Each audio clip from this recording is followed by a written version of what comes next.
Tens of thousands of supporters of Turkish Prime Minister Recep Erdogan are rallying in Istanbul.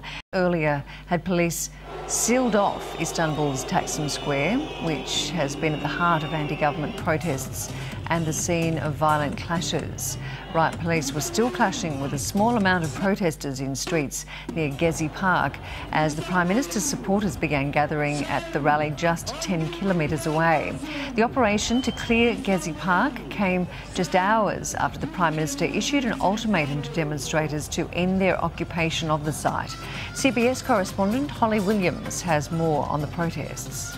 After storming into Gezi Park yesterday evening and driving the protesters out with tear gas and water cannons, the Turkish police have now cordoned off both Gezi Park and the adjoining Taksim Square, which is really the symbolic heart of Istanbul. At the moment, there are only some very small pockets of protesters on the edge of that police line. But what happened last night really crossed a red line for many of the government's opponents here in Turkey. So it will not be at all surprising if we see big numbers of protesters congregating in central Istanbul and perhaps in other Turkish cities later on today.